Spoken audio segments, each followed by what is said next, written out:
Man, I've put this hat and headset on way too much the past couple of days, but I've just still been thinking about this Luka trade because it's crazy to me.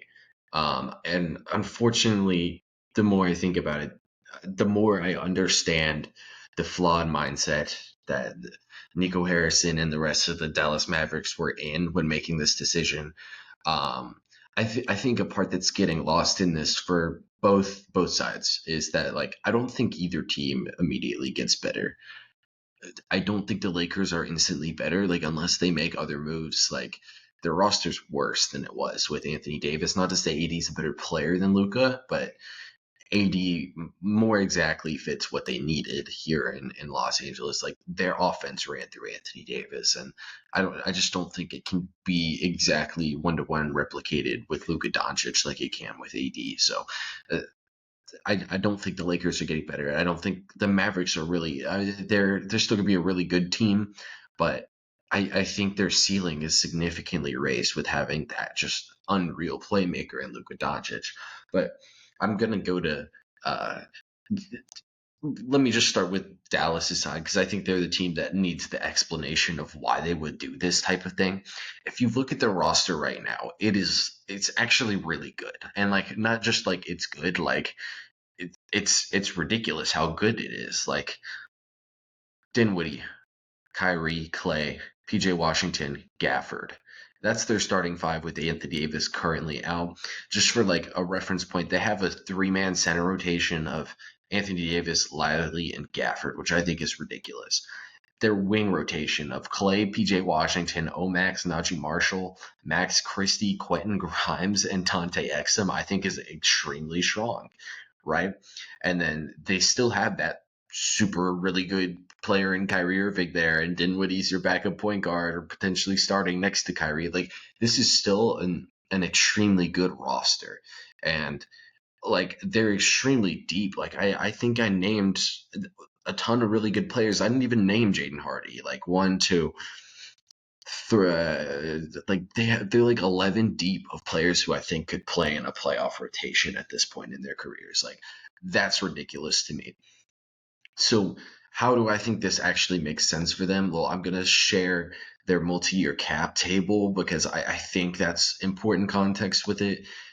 With Luka, he was going to be extension eligible after this offseason. And like for me, like I still think you should have signed him, but for what I assume, they didn't want to give him this huge extension. And I think with Anthony Davis, they more like how this kind of lines up into his this is his age 32, age 33, 34 season. Like I think they more like how that lines up versus a Luka Doncic who's going to be making like even more money than this. I think it was supposed to be like 3 or 6 years or 5 years, like well over 65 million a season, and I just don't think they like how that lined up.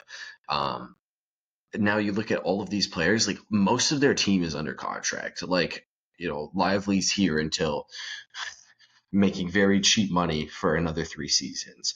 Max Christie is here for another 2 seasons after this one. Yeah, same with Najee Marshall. Daniel Gafford's got another year. Washington's got another year. Klay Thompson's got another 3 years. Omax has got another 3 years and an inexpensive deal. Hardy's got another three. Like they're really inexpensive, and like I think they're going to be able to keep a really solid roster for a while. And then I think later down the line, once like Anthony Davis and Kyrie Irving get old, and like Klay Thompson as well, they get old. I think they're not going to be a playoff team, and I think they understand that.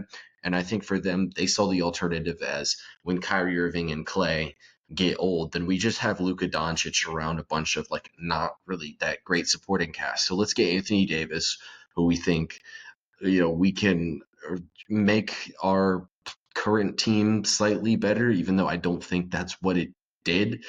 They feel that it is that way, and whatever, they're fine to sacrifice another couple years because they think Anthony Davis lines up with Kyrie Irving.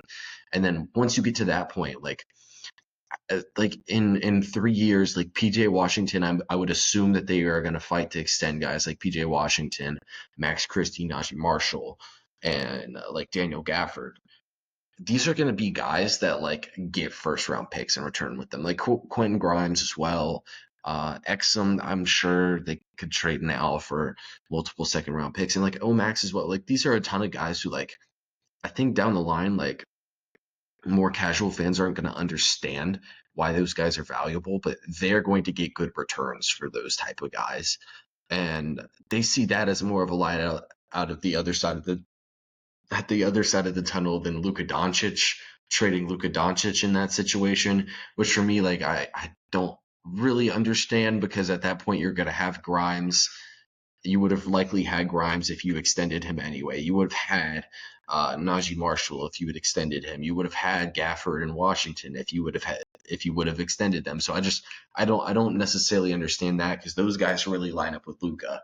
So maybe they would have just felt more entitled to hold on to those guys, and then they're kind of just at a loss of how to add an extra star into this thing. So I think that is the rationale behind it. I really still don't like it. To me, it seems like they're going to really go all out with this really deep roster for the next 2 to 3 years.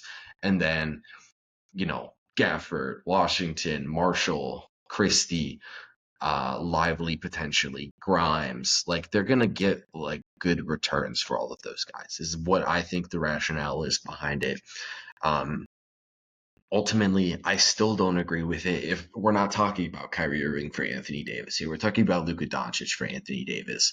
Um, like if it still is really confusing to me, but I'm sure in 2 to 3 years when they're trading all of the supporting cast of this team, they're gonna rebound and have some type of a future. It's just to me, I would have still rather had Luka Doncic in that situation because then you could just get it. Like his value wasn't going to decline within the next 3 years like that significantly, even if there was going to be some decline with reoccurring injury issues. Like it wouldn't have been enough for me. So that's just more Luka Doncic thoughts.